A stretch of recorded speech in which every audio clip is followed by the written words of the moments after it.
Todos se encuentren bien. Vamos a continuar con el tema de vectores. El día de ayer terminamos de revisar lo que correspondería a los vectores unitarios, ¿de acuerdo?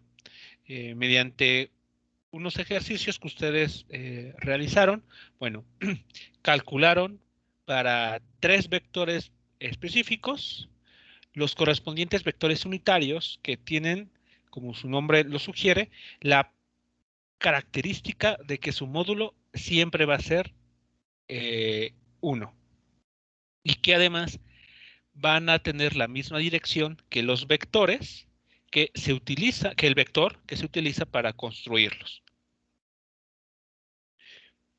Bien, entonces quisiera preguntarle si lo referente al tema de vectores unitarios quedó debidamente entendido.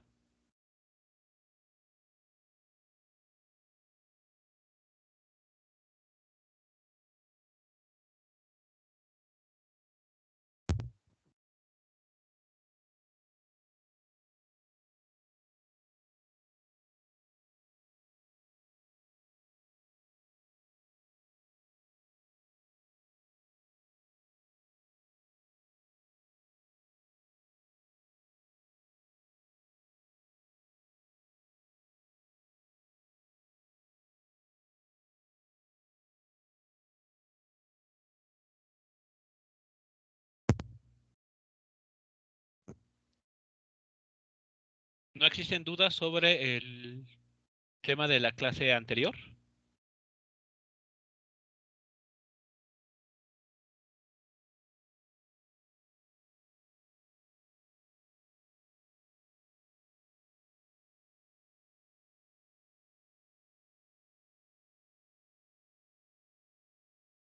De mi parte, no, profesor. No, profe.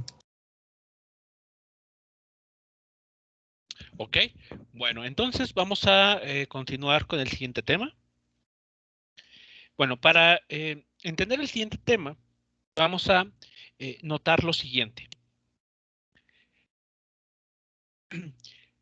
A nivel de notación, ¿cómo habíamos dicho que íbamos a identificar a un vector unitario?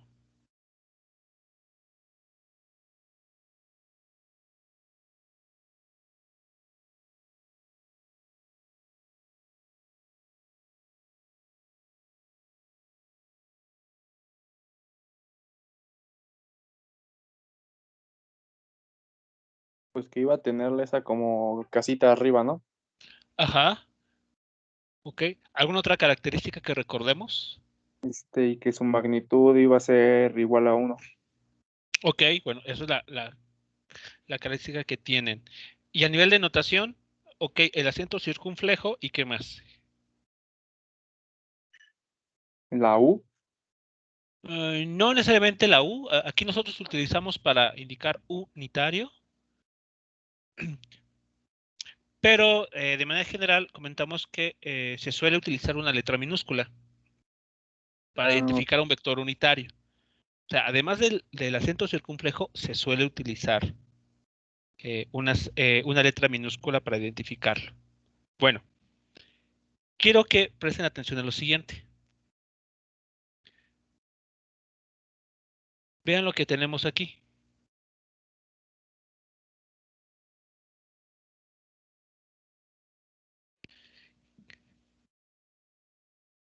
¿Qué parecería entonces que está ocurriendo con estos I y J?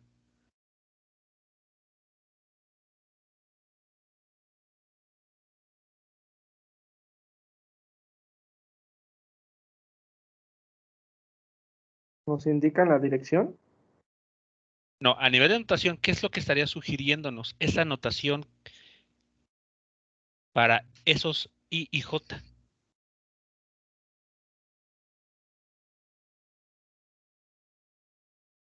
Que son componentes de un vector unitario.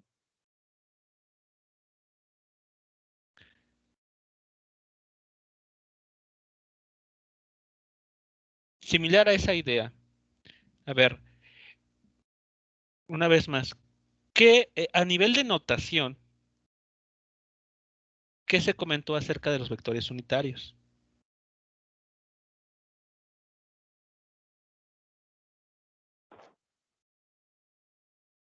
Lo de las minúsculas y lo del acento circunflejo. No me queda muy claro si es pregunta o afirmación. Ah, afirmación. Perdón. Ah, ok, vale.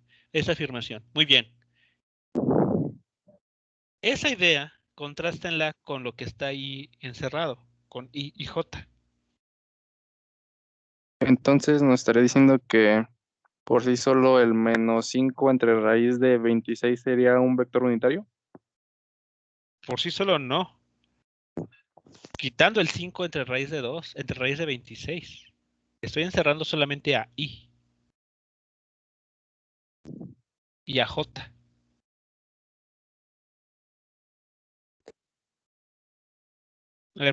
A ver, junten las ideas. Aquí hay varias piezas de un rompecabezas.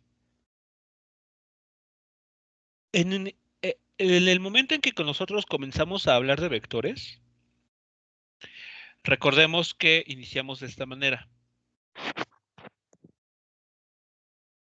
Hablamos de un conjunto de puntos y un vector sería una línea recta dirigida que va de un punto a otro. Y después dijimos, bueno, vamos a hablar de un vector llamado de posición que nos va a permitir identificar un cierto lugar respecto a un punto dado. Y después, así sin más, les comenté. I y J, que van a estar acompañándonos, acompañando a las componentes X y Y, nos indican la dirección horizontal y vertical, pero nada más. Y así los fuimos ocupando. Cada vez que queríamos hacer referencia a que el vector tiene una componente X, incluíamos a Y. Y cada vez que el vector tuviese una componente vertical, o a lo largo del eje Y, incluíamos a J. Pero hasta ahí quedó. No se dijo nada más acerca de qué es I y J.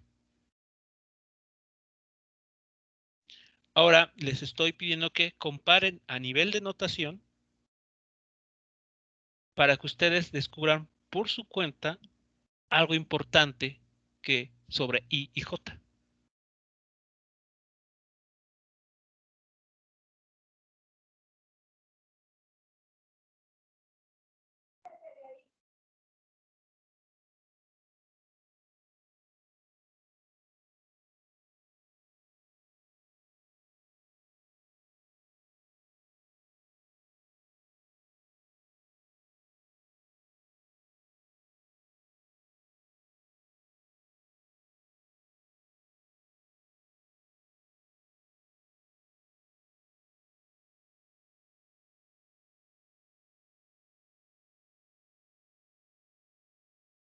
Respecto a la notación para I, ¿qué nos estará indicando esa I?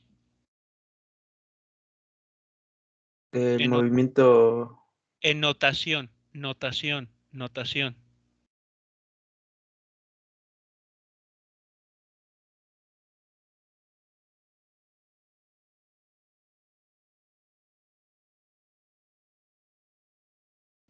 Una vez más, a nivel de notación, ¿qué se dijo sobre los vectores unitarios?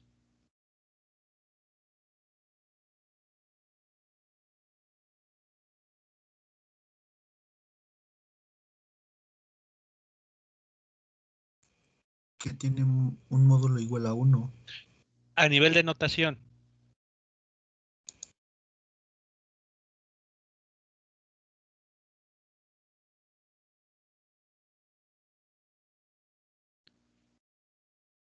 ¿Cómo podemos distinguir a nivel de notación de un vector que es unitario, que tiene módulo 1, de algún otro que no necesariamente tiene módulo 1?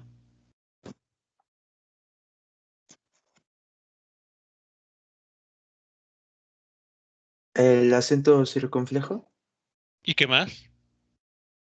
y letra en minúscula. Vale. ¿Sí queda claro esto? Sí, ¿En qué porcentaje queda claro? en un Un 90. 60. ¿Por qué en un 60?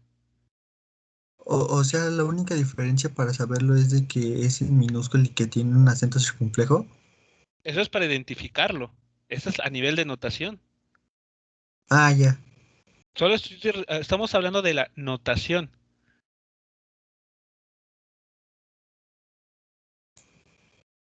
Entonces sí, ya quedó claro. Así como en español tenemos, por ejemplo, a ver, ya sé. A ver, esta palabra.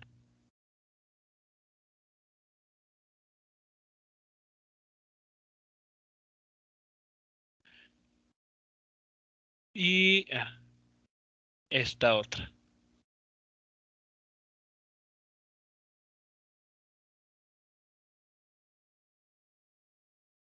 La palabra canción, ¿a qué categoría pertenece? ¿Es palabra aguda, grave o esdrújula?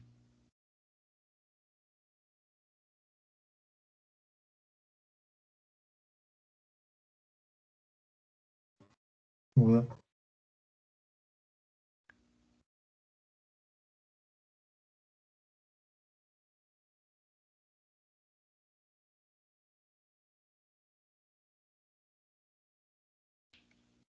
Canciones aguda. Muy bien, la palabra canción es aguda. ¿Cómo podemos identificar esto? Por la posición de su acento. Exacto, por la posición del acento.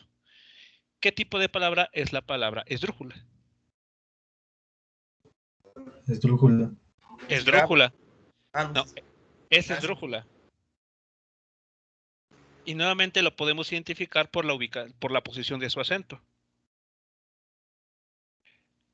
En ese mismo sentido es la pregunta que les estoy haciendo aquí. A nivel de notación, si,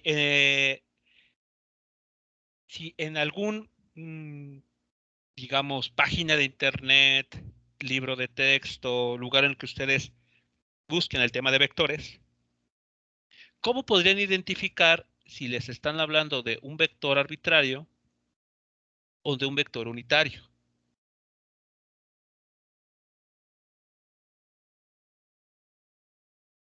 En el caso de el vector unitario sería el acento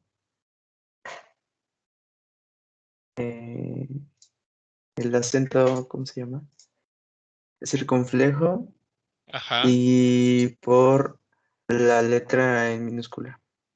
así. Así es, en ese sentido es lo que les estoy preguntando. A nivel de notación, ¿cómo identificamos? Acento circunflejo y letra minúscula. Así no importa en qué texto consultemos, con que identifiquemos esa notación, nosotros ya podemos decir, se trata de un vector unitario. Este término o este vector que me están aquí planteando es un vector unitario. ¿Por qué? Porque la notación así lo está sugiriendo. ¿Sí queda claro? Ahora sí al 100% o en un porcentaje cerca del 100%. 100%, Sí, queda profe. claro. Ok, entonces, si esto es así, si ya quedó claro, a nivel de notación, ¿qué podremos entonces, qué conclusión podemos obtener para I y J? Que son vectores unitarios. Exactamente, son vectores unitarios. I y J son vectores cuyo módulo es 1. En su momento no se les indicó esto, no se les dijo, para el vector de posición, I y J serán vectores unitarios, porque no teníamos la suficiente información como para que ustedes entendieran a qué nos estábamos refiriendo. Pero ahora ya saben ustedes lo que es el módulo de un vector. Ya saben cómo calcular el módulo de un vector. Ya saben cómo obtener un vector unitario a partir de un vector que no es vector unitario. Y entonces, la siguiente observación la siguiente información que vamos a incluir para posteriormente pasar a vectores en 3 dimensiones es identificar o que ustedes reconozcan que I y J son vectores unitarios.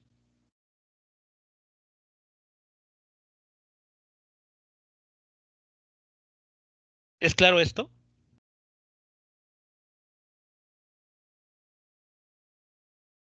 I y J son vectores unitarios. Vamos a ver cómo es esto posible. Para lograr este objetivo, vamos a considerar, para empezar, un movimiento a lo largo de una línea recta. Solamente en una línea recta.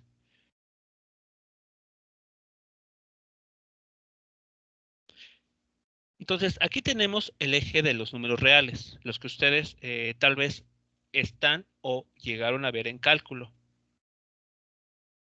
Tenemos en la recta de los números reales una infinidad de números, pero vamos a elegir por el momento números enteros.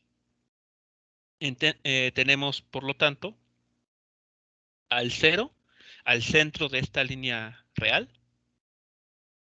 Después tenemos al 1, tenemos al 2, al 3 y así hasta más infinito. Del otro lado, del lado izquierdo del 0, tenemos al -1, al -2 y al -3. Y así más números yendo hacia menos infinito. Ahora, vamos a utilizar, como se suele hacer con los números reales, vamos a utilizar al 0 como punto de referencia. Entonces, nosotros vamos a podernos desplazar hacia la derecha, por ejemplo, dando saltos de una unidad. O bien podemos desplazarnos hacia la izquierda. Igualmente dando saltos, por ejemplo, de una unidad. Pero bueno, para darle un poco de forma a esto de los saltos, vamos a considerar un vector muy especial. Un vector que tenga módulo 1. Ese vector va a ser el siguiente. Va a ser un vector que va del origen al 1, orientado hacia el este. Y ese vector es el vector que vamos a llamar unitario I. El mismo que habíamos venido trabajando. ¿Hasta aquí van siguiendo la idea? Sí. ¿Sí? Ok. Ahora, si yo les pidiera construir el siguiente vector. Vamos a construir un vector V que tenga dirección hacia la derecha, X positivo, pero que además tenga módulo 3. ¿Cómo lo tendríamos que representar?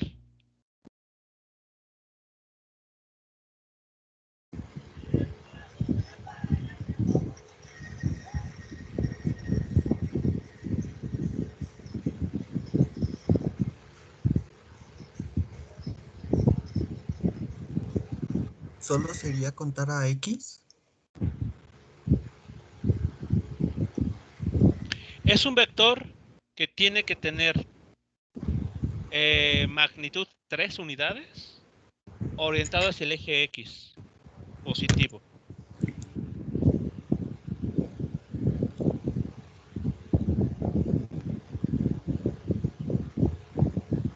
De 0 a 3, ¿no? El vector tendría que ir de 0 a 3, sí. Tendría que ir en esta dirección. Sería 3i, ¿no? 3j. Pues, 3J. Sí. No. Sería ahí.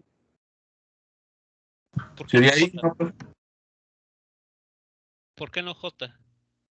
Porque el movimiento es en X, no en Y. Exacto. Dijo que tenía que ir en dirección en X. Entonces es 3i. ¿Recuerdan qué es lo que a la hora de analizar el producto de un escalar por un vector, cuál es el efecto que tiene al multiplicar un vector por un escalar mayor a 1?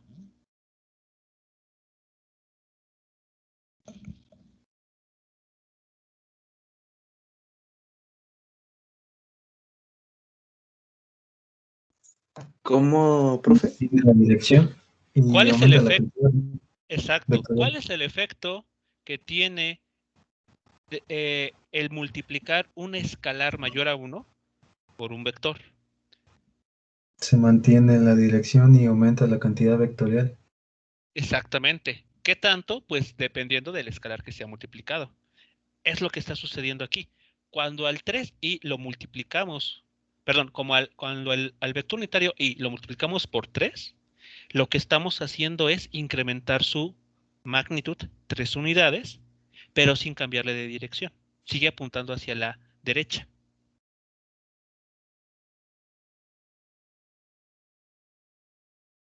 ¿Sí todos lo están viendo? Sí, profe. ¿Sí? Pongamos otro ejemplo, un vector W. Este vector W quiero que ahora tenga módulo 2.5 unidades y que esté hacia la izquierda.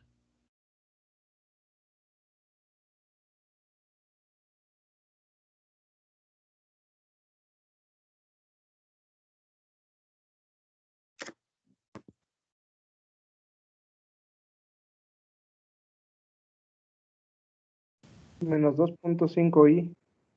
Menos 2.5i. ¿Por qué de esa manera? Porque va hacia la izquierda, hacia los negativos. ¿Cómo sabemos eso?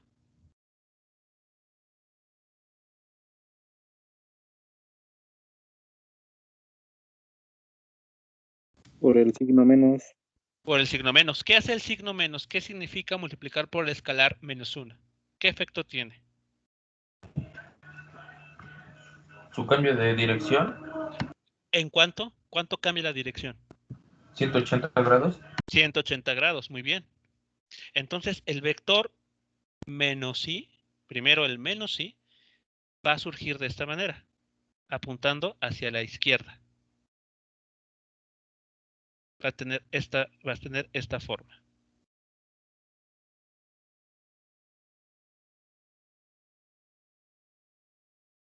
Primero, ese negativo lo va a forzar a dirigirse hacia la izquierda. ¿Qué es lo que va a generar el 2.5?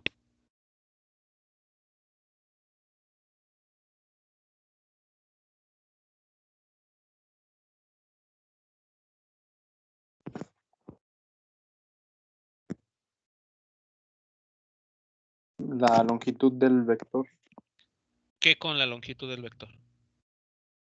es lo que va a hacer el 2.5, ¿no? Pero, ¿qué con la longitud del vector? ¿La va a modificar? ¿Cuánto? 2.5. 2.5 veces. Entonces, además de que el vector ya apunta hacia la izquierda, por haberlo multiplicado por el escalar menos 1, con ese 2.5 su módulo se va a incrementar 2.5 veces.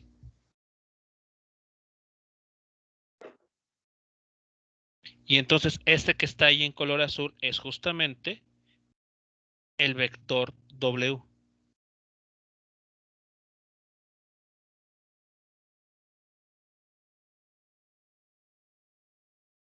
Eso es lo que estaría sucediendo. Por esa razón es que este I se emplea para indicar los movimientos sobre el eje X, porque es un vector unitario. Y entonces, si lo multiplicamos por algún escalar que pues nos interese, podemos entonces construir un vector en esa dirección. En ese sentido, por ejemplo, ¿qué estaríamos haciendo aquí?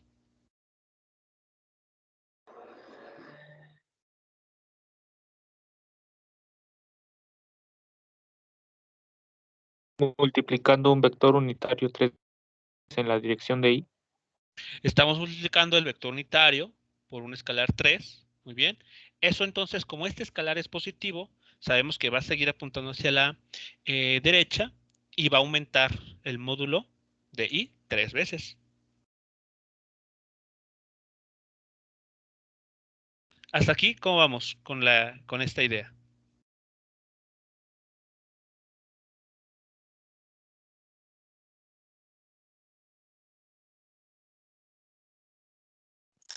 Bien, profe, se entiende.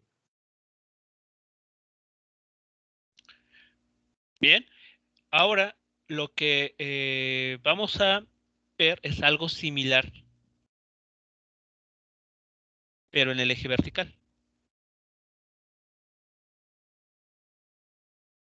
Ahora, en el eje vertical, vamos a tener esta dirección hacia el norte, que será el eje Y.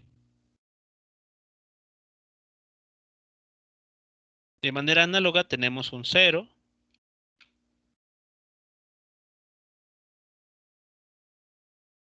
tenemos un 1, tenemos un 2,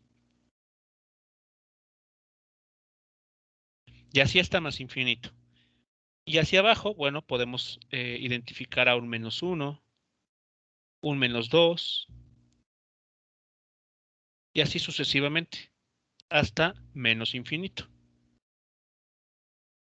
En este caso, vamos a entonces identificar, vamos a definir un vector que sea unitario. Y ese vector tiene esta dirección. Va de 0 a 1. Y a él lo vamos a nombrar como J, que es este elemento, un vector unitario dirigido hacia el eje Y positivo.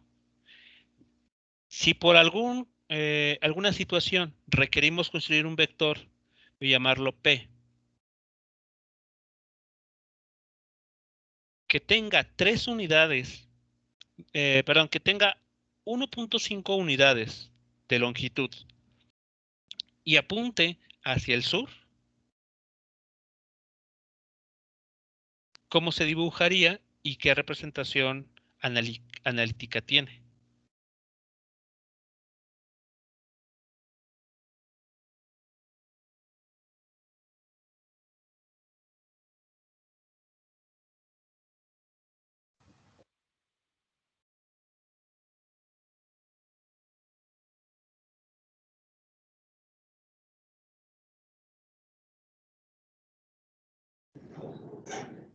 Como profe, es que no escuché, disculpe. Se quiere construir un vector P que tenga 1.5 unidades como longitud o módulo y que esté apuntando hacia el sur.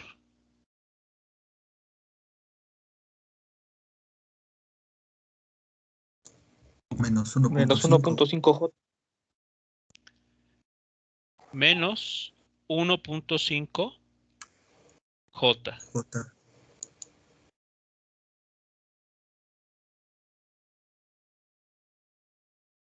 Este menos nos recuerda que se va a cambiar la dirección del vector unitario. Es decir, va a apuntar hacia abajo.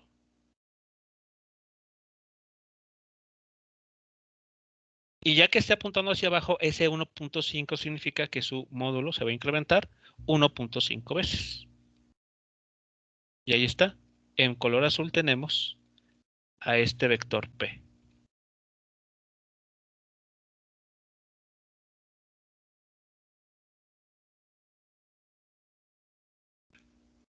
Así que esa es la naturaleza de ese IJ que habíamos estado trabajando, que sin más, yo les dije, esos les dan la dirección X y Y, nada más.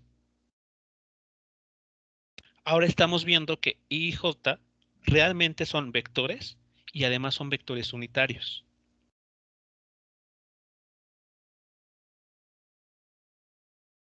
¿Dudas, comentarios, observaciones que tengan sobre esto que les acabo de comentar?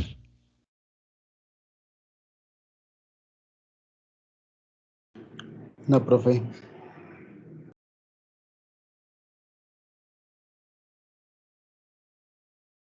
Ok. Bueno, entonces, ¿cómo viéndolo de esa perspectiva, qué es un vector en el plano? Un vector en el plano, piensen en este, es la suma de dos vectores en direcciones distintas. Este es un vector, menos 5i, y le estamos sumando el vector menos j.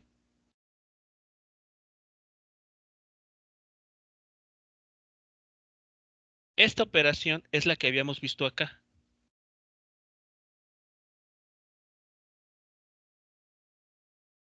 Es una operación de suma entre dos vectores.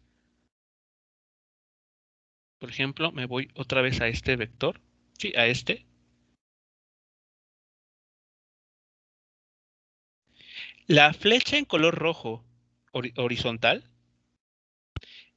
nos está hablando de 3i, del vector 3i. Noten que tiene dirección i. Y después le estamos sumando el vector 3j, que es este desplazamiento vertical.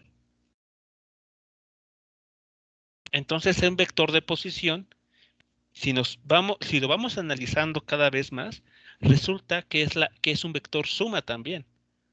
Un vector suma de dos vectores que apuntan en direcciones distintas, en direcciones perpendiculares.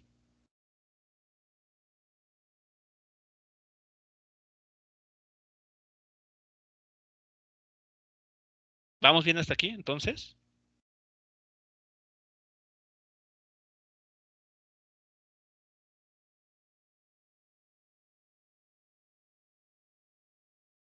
Sí, profe.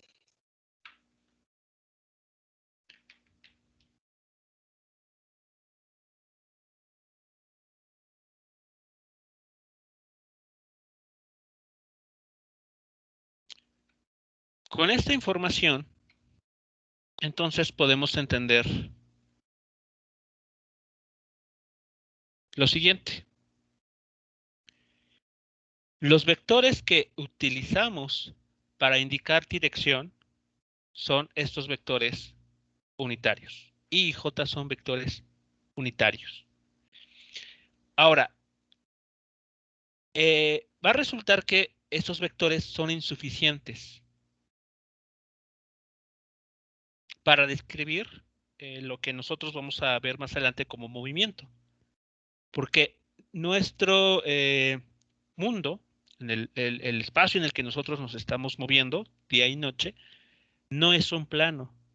No solamente nos movemos hacia la izquierda y a la derecha, hacia arriba o hacia abajo, sino que también podemos desplazarnos en una dirección perpendicular a estas dos. Entonces, déjenme mostrarles a continuación el siguiente esquema.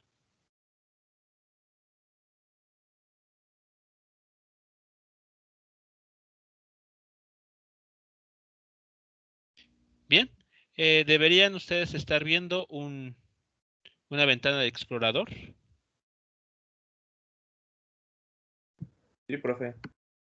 Ok, bien. Entonces, en esta ventana del explorador, lo que se les está intentando mostrar es el plano XY. En este esquema, el eje X es el eje en color rojo. ¿Ok? Esa es la línea, el eje X. Vean que la flecha está apuntando hacia la derecha, porque bueno, en esa dirección es donde crece el eje X.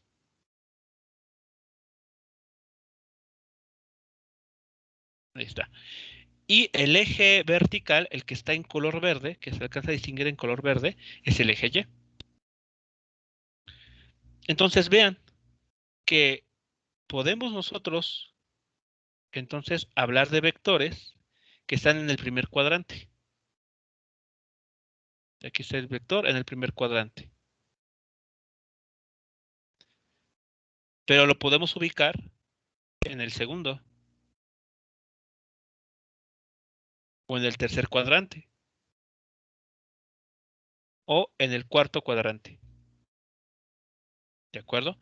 Eso es lo que está sucediendo con este vector.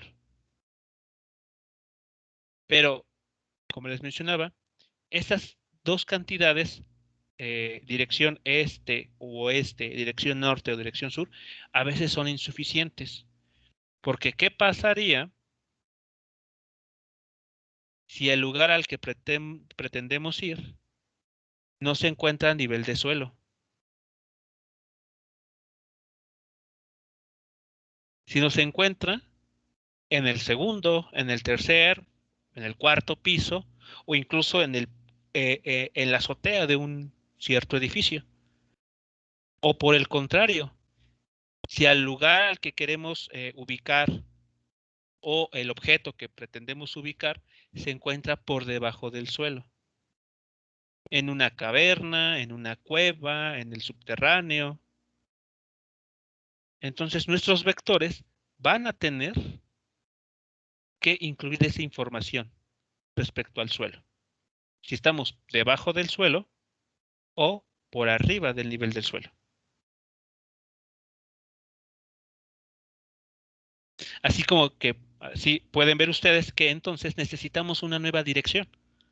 Una dirección que aquí está ejemplificada por la flecha de color azul. Esa nueva dirección es el eje Z.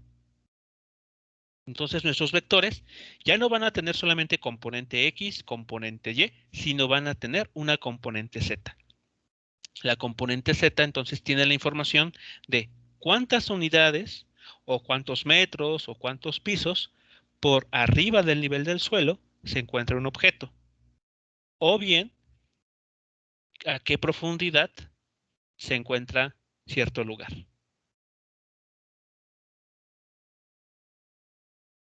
Esto es entonces la idea del espacio tridimensional.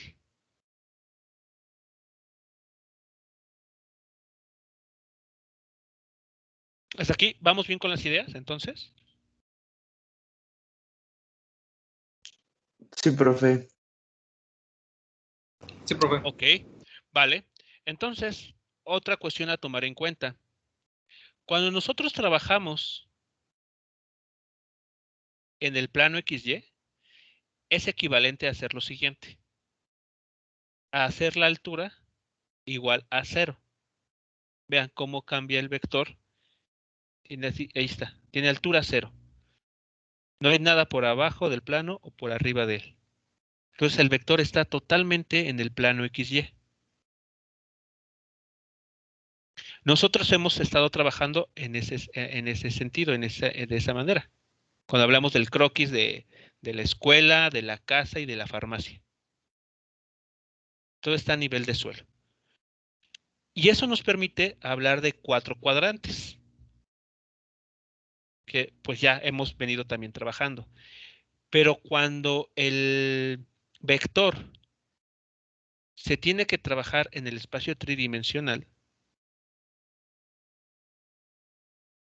tenemos más posibilidades para ubicar un punto. Por ejemplo, este cuadrito que ustedes pueden ver con líneas punteadas de color negro. Ese cubo está en una región muy concreta del espacio.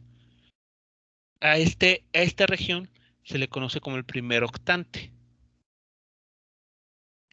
Podemos ubicarnos del otro lado, hacia el fondo. va a una segunda región. O de esta otra forma. Van 3. Van 4. Y regresamos a la primera. Pero hay más posibilidades, ¿cierto?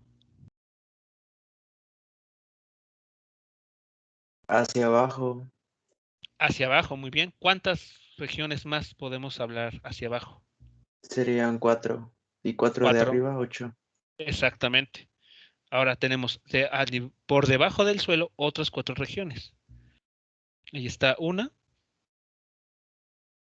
Allá al fondo está otra. Contra esquina una más. Y ahora hacia el frente otra. Pero estas otras 4 por debajo del nivel del suelo. Así que ahora para ubicar un punto en el espacio o construir un vector, tenemos que hablar sobre estas cantidades octantes. Es como dividir el espacio en 8 regiones. 4 por arriba del suelo, 4 por debajo de este. ¿Preguntas o comentarios? ¿Hasta aquí?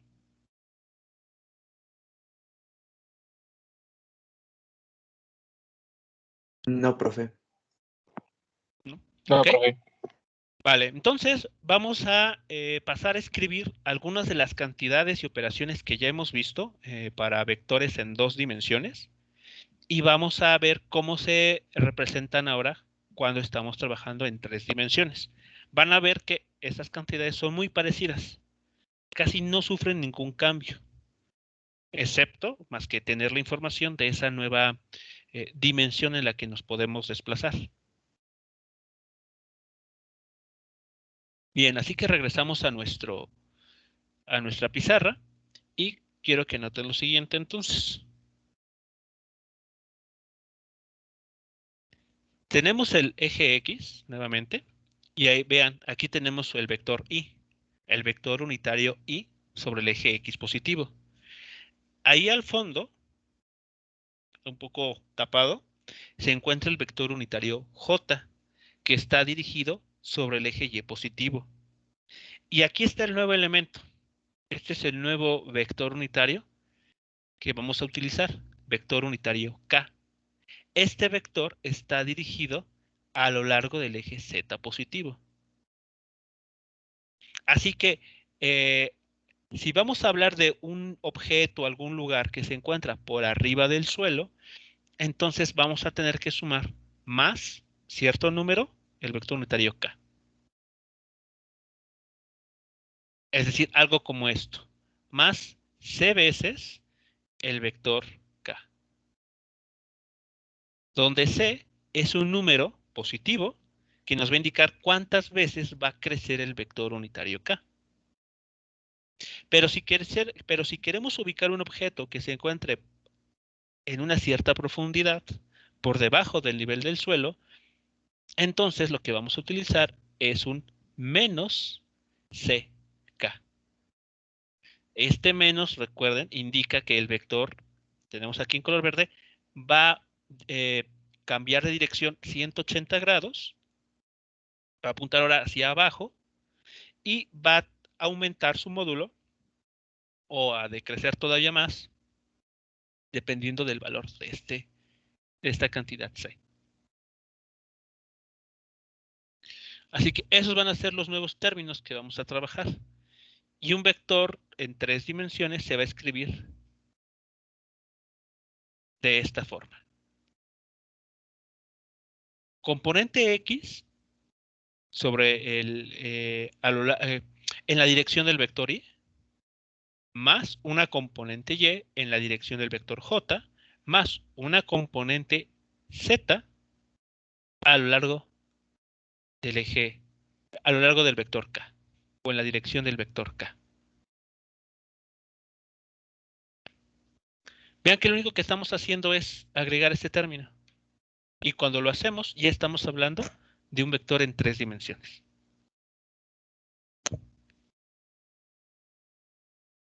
¿Dudas hasta aquí?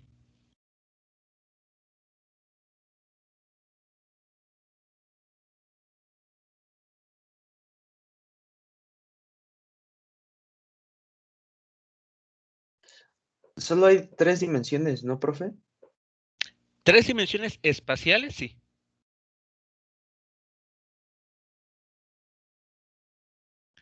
Esas son las 3 dimensiones que nosotros estamos representando en este combinado de ejes. Tres eh, dimensiones espaciales: largo, ancho y alto.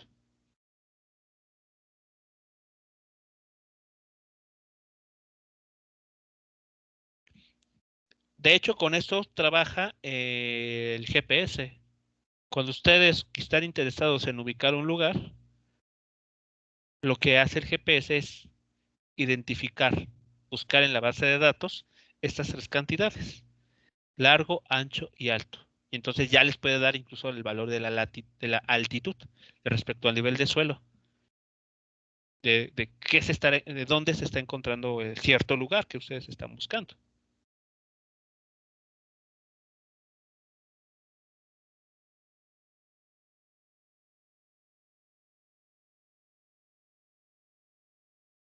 Bien, ¿vamos bien hasta aquí? Sí, profe. Ok, bueno, entonces vamos a ver ahora, vamos a repasar algunas cantidades que ya hemos visto para vectores en 2 dimensiones y vamos a ver ahora cómo se ven para un vector en 3 dimensiones. Vamos a comenzar por el más común, el más inmediato, que es el módulo de un vector. Aquí abajo, en la parte final de la pantalla, tenemos, así se va a escribir el módulo de un vector. Creo que se alcanza a distinguir mejor. Recuerde la notación. Tenemos 2 formas de referirnos al módulo de un vector. Ya sea escribiendo la letra del vector con la flecha, pero encerrando en 2 líneas verticales, a modo de un valor absoluto. O bien quitando todo rastro de vector, es decir, quitando la flecha. Entonces también podemos emplear esa notación. ¿Y cómo se determina el módulo para un vector en 3 dimensiones? Vean ustedes. El cuadrado de la componente X más el cuadrado de la componente Y más el cuadrado de la componente Z.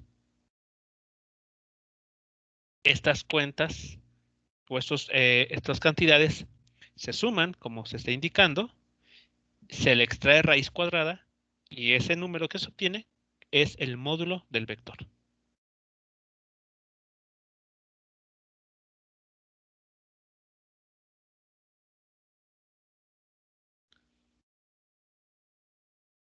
¿Vamos bien hasta aquí entonces con el módulo?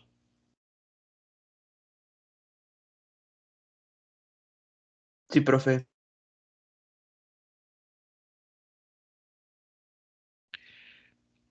¿Cómo se escribiría entonces ahora la suma de vectores en 3 dimensiones, cuando en general tienen 3 componentes? Bueno, pues aquí lo tenemos, aquí abajo.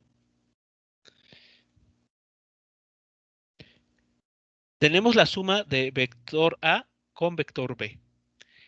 Estos vectores van a tener sus correspondientes componentes, X, Y y Z.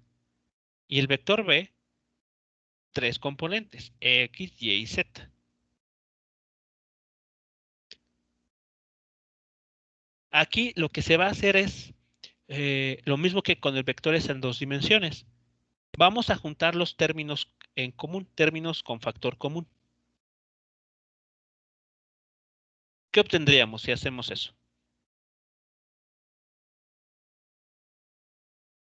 ¿Un nuevo vector? ¿Un nuevo vector? Sí, ¿y qué forma tendrá ese nuevo vector?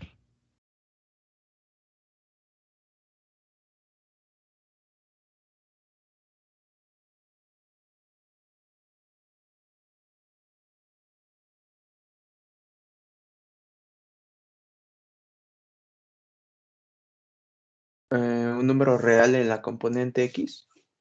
¿Qué número real?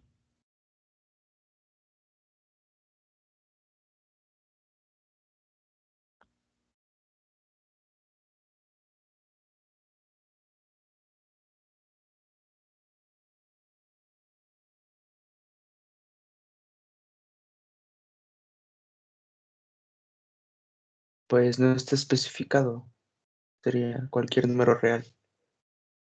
No, me temo que no es así. Ya debemos de dejar de pensar en tratar de aterrizar todo con números.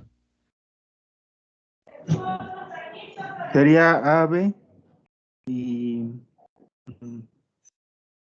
Cerca, cerca. O sea, sí A y B, pero falta algo.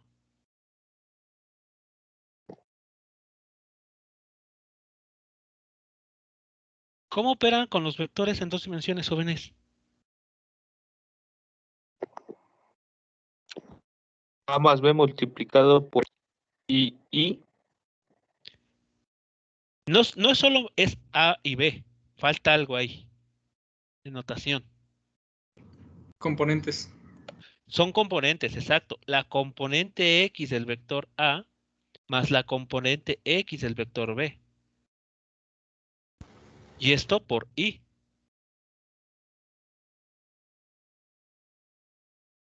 ¿No le habíamos hecho eso así? Sí. Entonces, jóvenes, ¿qué está pasando?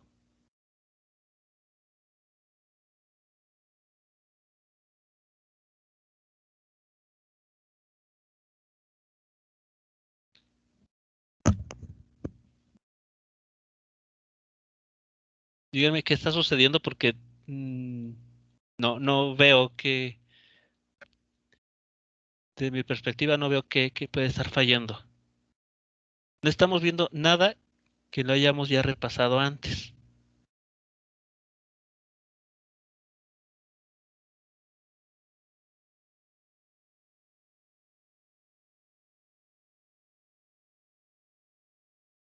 Y eso es preocupante, realmente preocupante.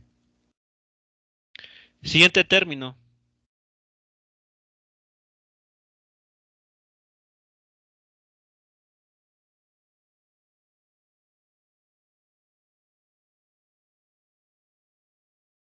Más A componente Y más B componente Y.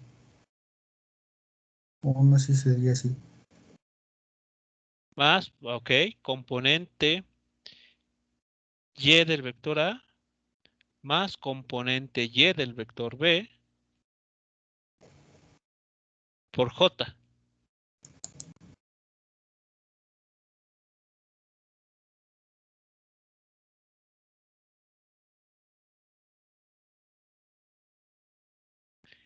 ¿Y qué más tendríamos que agregar? Más A la componente componente Y. AZ más la componente BZ. Más ahora la suma de componente Z del vector A más componente Z del vector B por el vector K.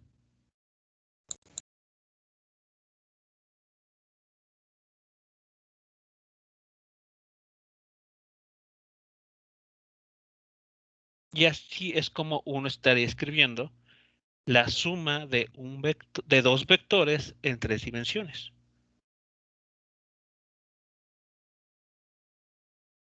Estamos repitiendo lo que ya habíamos visto para los vectores en dos dimensiones, con la diferencia o el extra de este término en color rojo.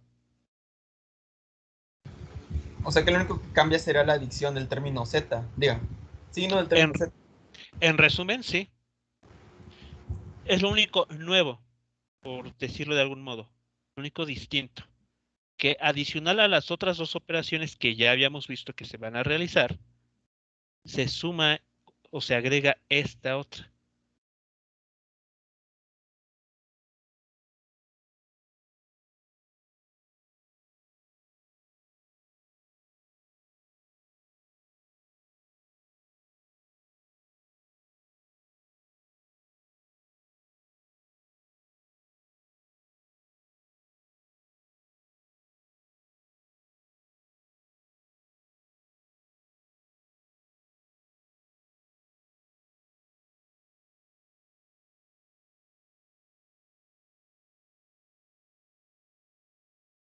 ¿Qué va a suceder con la multiplicación por escalar?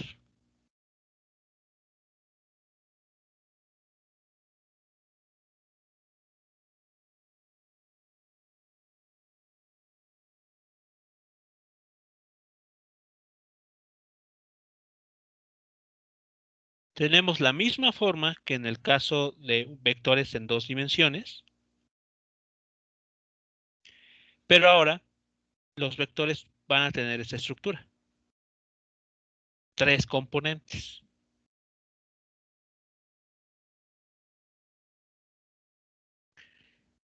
Aplicando la misma idea para la multiplicación de un vector con un escalar en 2 dimensiones, eso que tenemos aquí, ¿cómo terminará escribiéndose?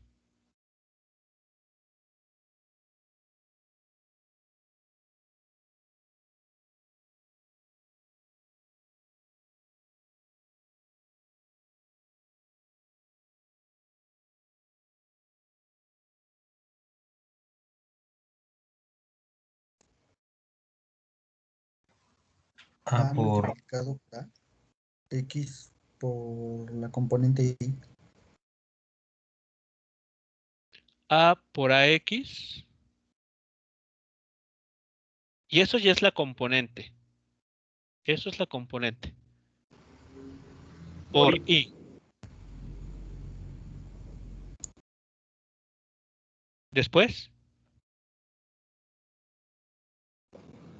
Más A por la componente Y por J. más A por la componente Y por J.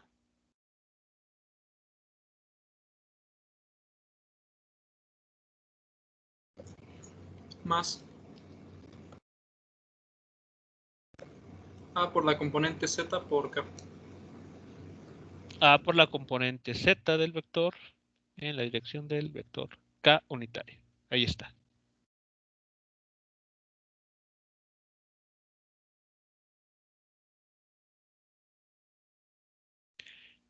Esa está la manera en que se va a realizar la multiplicación de una cantidad escalar por una cantidad vectorial que esté en 3 componentes o en 3 dimensiones.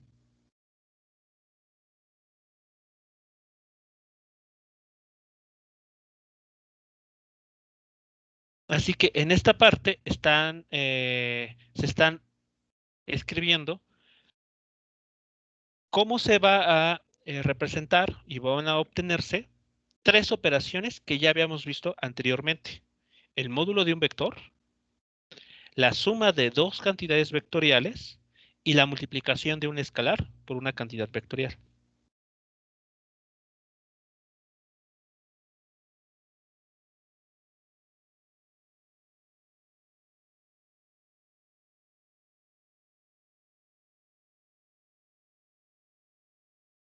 ¿Comentarios o preguntas sobre lo mostrado en esta parte?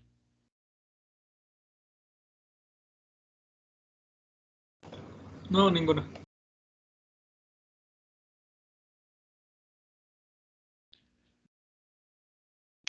Bien, ¿qué otra cantidad nos hace falta por comentar? La dirección. Exacto, la dirección de un vector. En el caso del plano, ¿cómo calculamos esa dirección?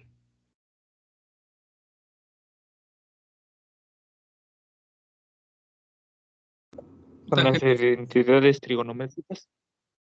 De la componente Y sobre la componente X.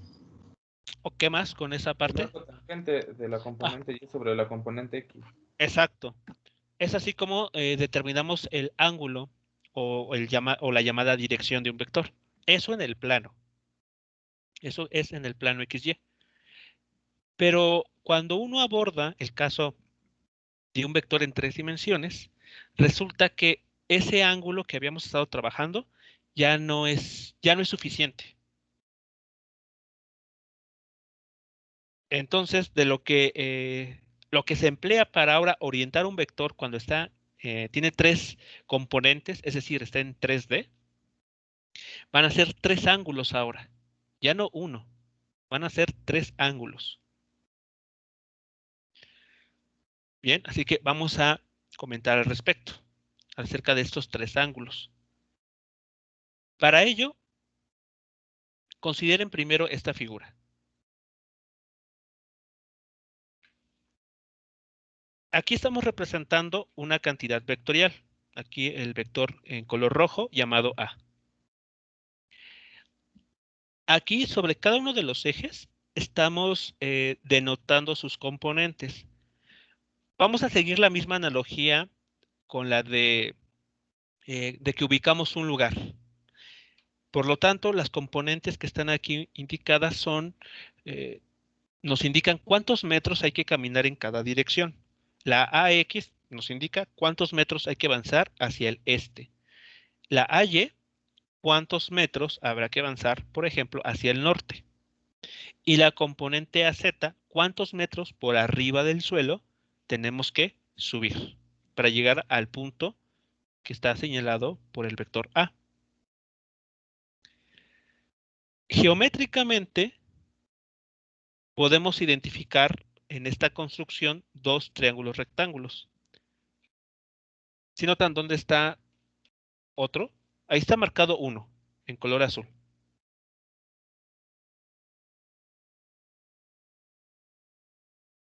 Sí, el otro está como al inverso, ¿no? De cabeza. Ok, Formando como un cuadro, pero dividido a la mitad. Ok, a ver, ¿será este? ¿O cuál?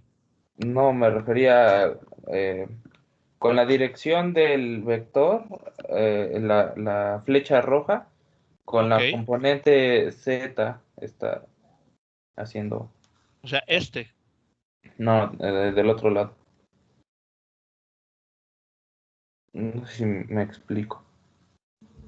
A ver, ¿qué lados tiene ese triángulo rectángulo?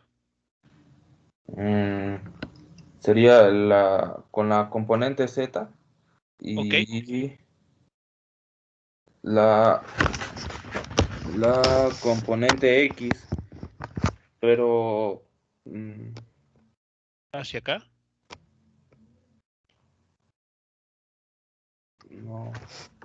No, perdón, sería la componente Y. Este. Sí, pero Ya van dos lados, falta uno más. Y la hipotenusa. ¿Este que une así? Sí. Este. Sí. Ok, entonces este triángulo. Sí. Vale, ok, bueno, ese es otro triángulo que se puede estar formando. Que funciona como especie de tapa. Pero los que importan son el que está abajo y al lado, ¿no? Ahora, los que podemos nosotros considerar son el que ya está marcado en color azul y el que está en la parte inferior sobre el plano XY, que es este.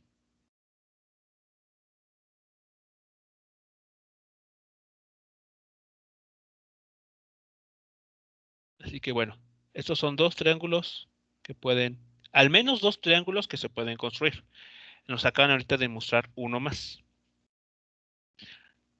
La situación con ese otro, con estos dos que están aquí marcados, el color verde y el que está en color azul, es que noten que ambos parten del origen, de donde nace el vector.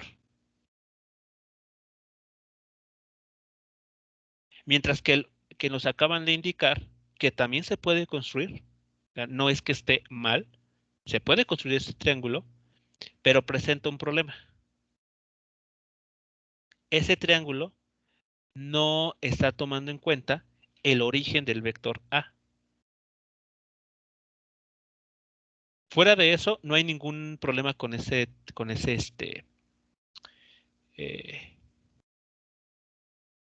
triángulo rectángulo. ¿Vale? Con este.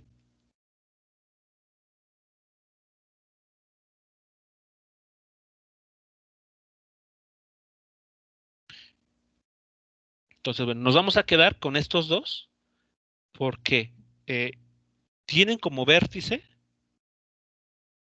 el punto del cual nace o el punto de partida del vector.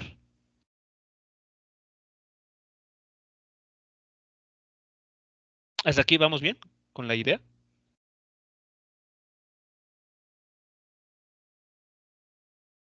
Sí, profe. ¿Sí?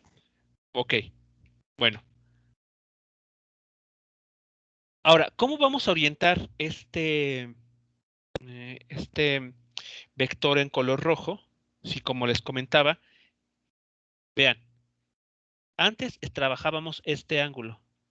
Lo voy a marcar aquí en color blanco. Este ángulo, el ángulo teta. Es el que decíamos, ese es nuestro ángulo teta. Y ahí ustedes, como bien lo señalaron, se calcula como el arco tangente de la componente Y entre la componente X.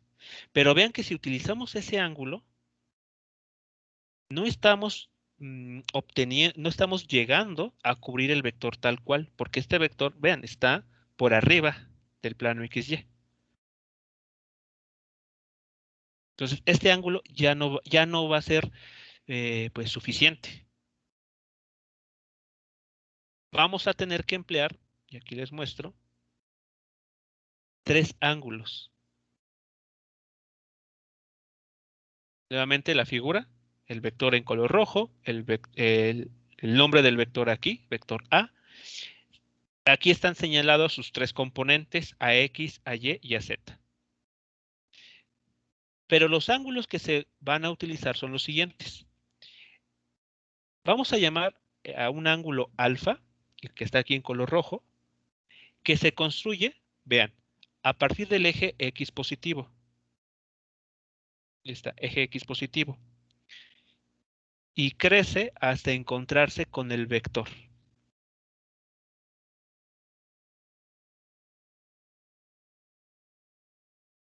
Este ángulo es el ángulo alfa. Nuevamente, se mide desde el eje X positivo hacia el vector.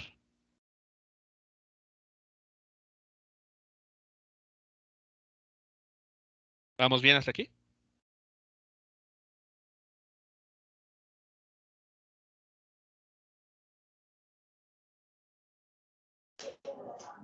Sí, profe.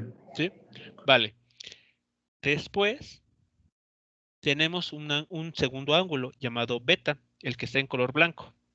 Ese ángulo beta se construye a partir del eje Y positivo hacia el vector. Así que es la abertura que se alcanza a distinguir ahí al fondo. Ese es el ángulo beta. Y el último ángulo es el ángulo que se llama gamma. Este ángulo gamma se mide a partir del eje Z positivo hacia donde se encuentra el vector.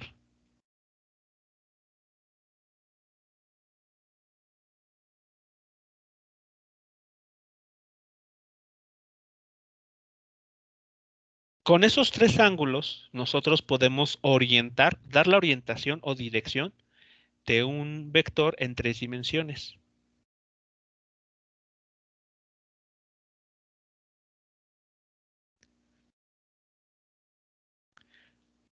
¿Cómo se determinan? ¿Cómo podemos determinar esos vectores?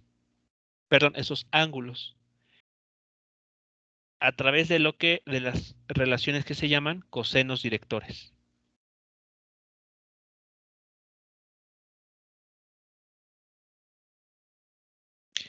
Vean que para calcular esos ángulos, alfa, beta y gamma, ya no empleamos la función seno o la función tangente, sino puras funciones coseno. Coseno de alfa resulta ser igual a el valor de la componente X del vector entre el módulo del vector.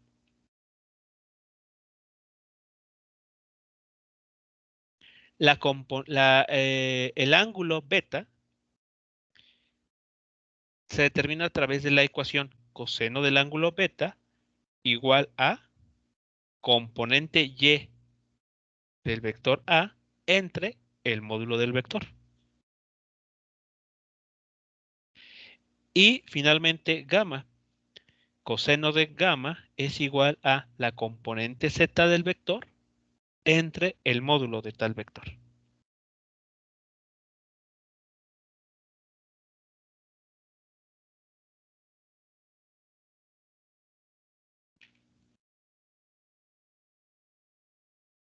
¿De acuerdo? Así es como uno, repito, orienta los vectores en 3 dimensiones, con los llamados cosenos directores.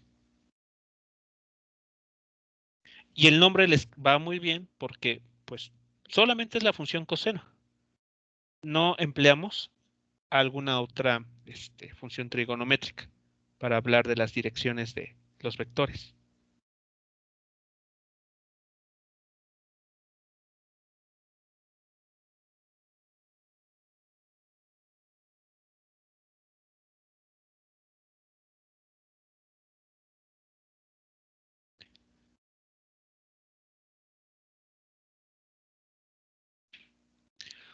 ¿Dudas hasta aquí, jóvenes?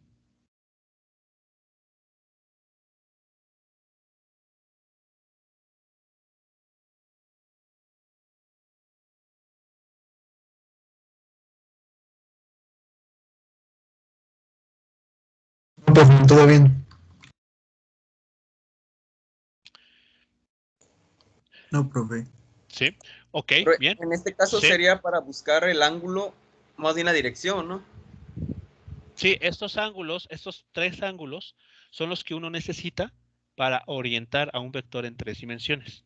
Ya no es insuficiente uno. Se necesitan los 3. Ah, ok, sí, gracias. ¿Vale? De nada. Entonces, con esos 3, ustedes ya pueden orientar de manera precisa a un vector en 3 dimensiones. Así que, en resumen, esta es la forma para escribir un vector en 3 dimensiones con sus componentes. Aquí tenemos la forma en que calculamos el módulo de un vector cuando tiene 3 componentes. Aquí está la suma para 2 vectores con 3 componentes. El producto escalar el producto de un escalar con una cantidad vectorial, cuando hablamos de 3 componentes. Y finalmente, la dirección u orientación de un vector se determina a través de estos 3 ángulos.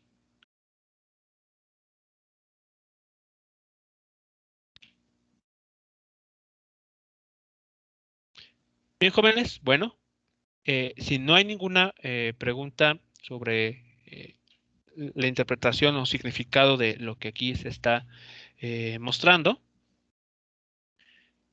vamos entonces a pasar a lo siguiente.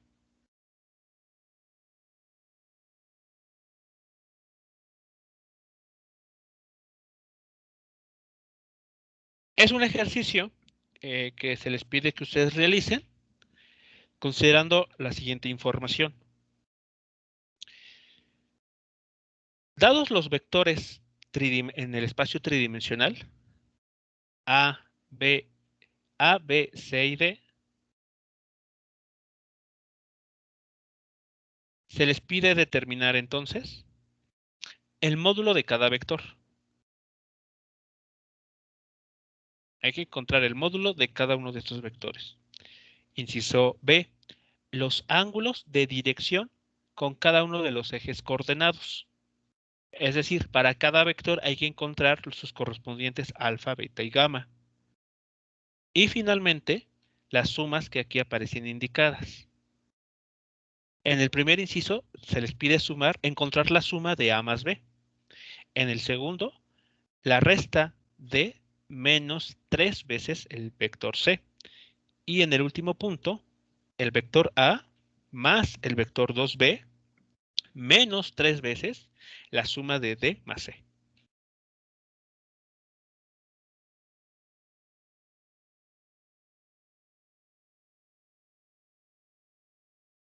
¿Queda claro lo que se les está pidiendo en cada inciso A, B y C? Sí, profe. Ok. Vale, entonces, la idea es que trabajen esto durante lo que resta de esta sesión y seguramente parte de la siguiente, porque pues no son cálculos que salen en 2 minutos, sino que sí son cálculos que necesitan ponerle atención para que lo resuelvan correctamente. Así que bueno, para que tengan tiempo, vamos a dar por terminada la sesión de esta primera sesión. Es decir, voy a terminar la grabación, de grabar.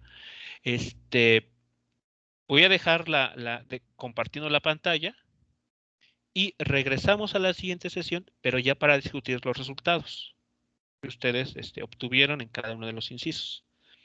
Entonces, para darles tiempo suficiente, estaríamos regresando, faltan aquí 10 minutos para las 4:30, 4:50. ¿Les parece bien? Sí, profe. Profe. Vale, ok, sí.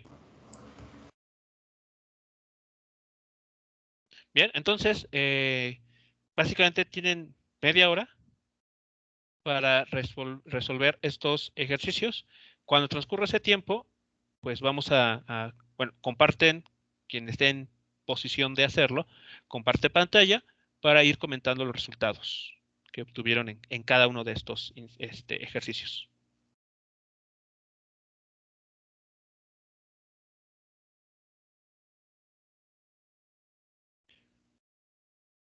¿Dudas sobre las instrucciones?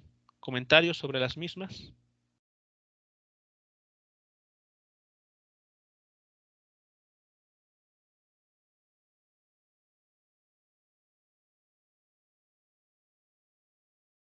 Todo claro, profe. Claro, Ok. profe. Vale, muy bien. Entonces, doy por terminada esta sesión. Dejo de grabar, pero la pantalla va a seguir estando compartida para que pues tome nota de los datos de los vectores. Y a las 4:50, pues comenzamos a revisar esos ejercicios.